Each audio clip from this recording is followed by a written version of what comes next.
Okay, here we go. The apology tour. No, actually, it's kind of funny. I thought it was hysterical. So, someone recommends to me an 11-minute live performance and says that there's a flute solo on it. Well, 11 minutes is a long time, and for me to do a video if I'm going to comment along the way. And because I wanted to come at this without having watched the video first, I missed something important. And I think it's hysterical. So, in the beginning of the song, there was like a flute sounding synthesizer, and I'm like, that's not the flute. That's not a flute solo. Then I get the comment this morning, and the flute solo is at the second half of this 11-minute song.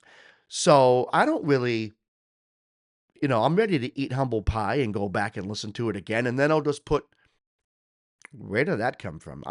Where did that come from?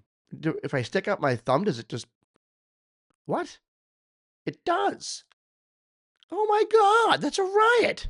All right, I'll have to figure out how to shut that off. I don't want that accidentally happening every time I speak, especially because I tend to gesture a lot. So if I'm gesturing, and who the heck knows what my gestures are going to make pop up on the screen. So,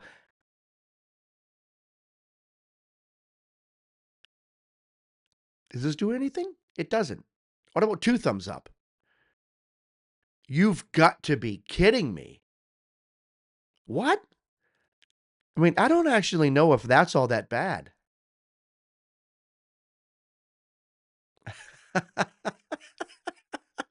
Anyways, okay, enough fun for now. I'm going to go back and listen to the second half of the song. And I think moving forward, what I'm going to do is if there's a long song that someone wants me to listen to, I think the best thing for me to do is if I want to come at it fresh, and the song is long, like 11 minutes, 15 minutes, maybe I'll jump ahead for different parts just to see if I missed anything, because apparently I missed a lot. A lot of these artists, even if the studio version is 4 minutes, they might do a 10-minute or 12-minute version of a song live. So let's go and listen to the rest of the performance. I might jump ahead, I might not. I'm just going to go ahead and do it. This is all off the cuff.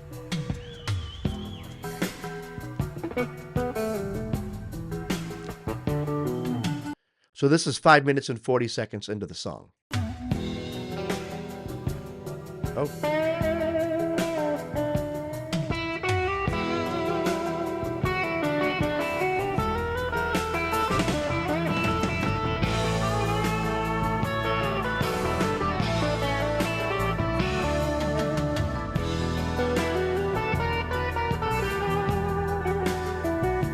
I love that acoustic guitar in the background.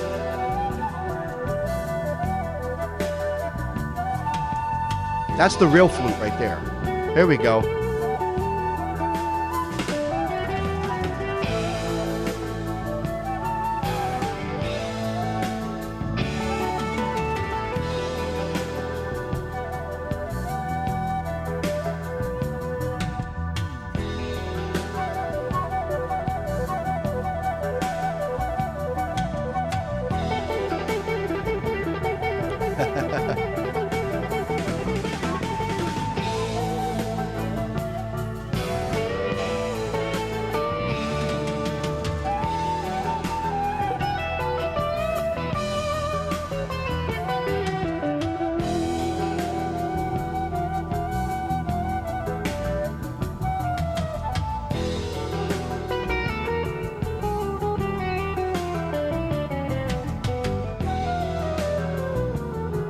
Nice.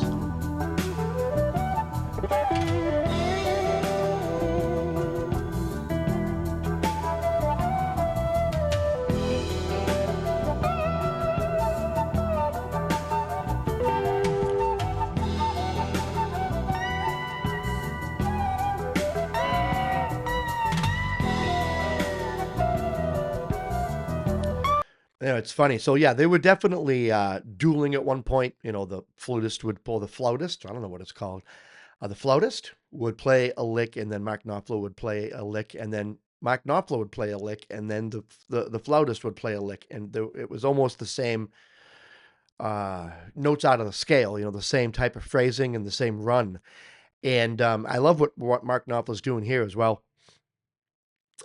Just and this is good camera work too, because they're getting right in on how he actually plucks those strings with his right hand, and they're getting in on his bending. And Mark Knopfler's bending, because Dave Gilmour kind of takes like the cake when everyone talks about crazy bending, right? Dave Gilmour is always the one that people talk about. But Mark Knopfler's bending is actually quite amazing. I think a lot of people, when it comes to Mark Knopfler, because he has so many things to offer, people don't always equate good bending with Mark Knopfler, but he's quite an amazing bender.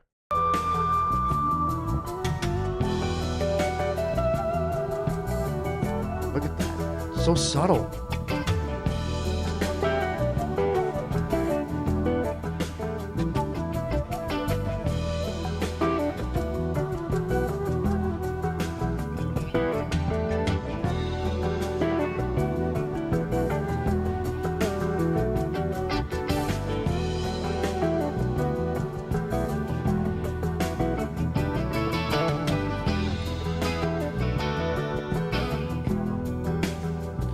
Something I've noticed with the flute, when flute players play into a microphone, the part that goes closest to the microphone is their mouth and the hole, where the flute player plays the flute, which is interesting because with saxophone and trumpet and trombone, right? The microphone goes at the bell, but here the microphone goes right to where the musician is blowing into the hole.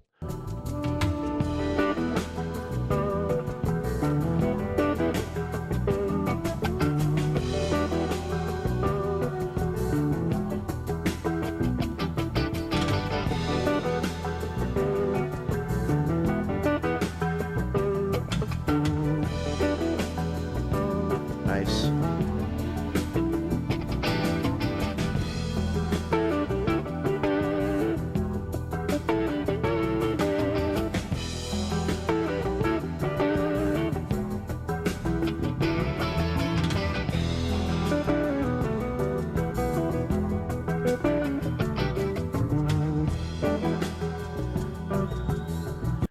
It's funny looking at Mark Knopfler's face when he does these riffs when he's playing, and during this part here where it's all instrumentation, there's always a lot going through his mind. And that's something that I've noticed over the years, is that he will hyper focus on another instrument in the ensemble and how it's jiving with the rest of the band. He's very much in control of a lot of things. I mean, even down to certain drum hits. He really does have a say in what the bass player does and what the drummer does and everything else. He lets them play, but he also has a very specific way things are supposed to be done.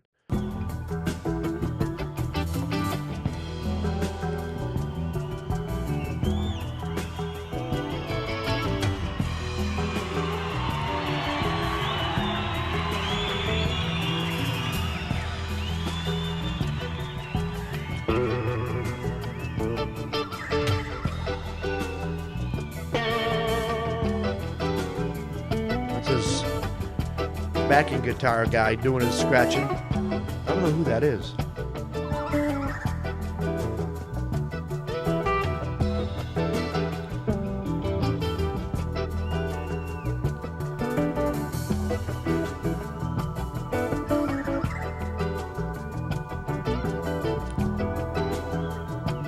He keeps looking over there after that sound. Does he not want the weird bird sound? Two times it was sounded, he looked over. That sound right there. It is kind of a weird sound. All right. I mean, are we almost done? Okay, we're back to that beginning riff. Now that's a synthesized flute right there. got dark for a second. All right. Ooh.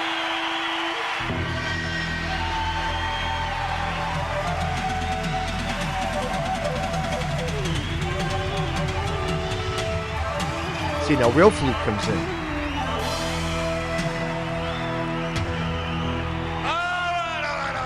All right, so there was definitely a lot that I missed. So I think that going forward, what I'm going to do when there's a video that's a long time, if I want to come at it blind, like I was trying to do here, then I'll have to jump around from portion to portion with the hopes of not missing anything. Um, because if I just play a 12-minute or 11-minute video and then stop it every now and then to comment, the video will end up being a little longer than I want it to be. I don't want these to go into the half hour, 40-minute uh, area when it comes to videos. I don't think people's attention span is that big. I don't think my attention span is that big. After 40 minutes, I'm going to be talking about, raccoons and hot dogs. Anyways, I woke up under the weather this morning. I was supposed to go to the dentist, and I took the morning off of work, but I might just log back into work and then go into work and work, even though I feel like I have a cold. I definitely have something that's going on right now. I have a lot of congestion and everything else. So, but yeah, so that's the whole song, and it's Mark Knopfler at his best. I mean, yesterday's video that I released this morning, but I made it yesterday. That video, and I'm wearing the same shirt, hat, and glasses, by the way. Gotta keep the continuity between the videos. But yeah, as I was explaining yesterday, Mark Knopfler's just second to none. His playing, his songwriting, his presence on the stage, the note choice, and just the technique he uses and the tone he gets from that technique is just one of the most identifiable marks in all of rock history. So, but that's it. This is Artie Astor finishing the video that I wanted to make about Ride Across the River. And there was a real flautist doing a back and forth. They were trading fours, as you might say, with Mark Knopfler. That was cool to watch. So, all right. Well,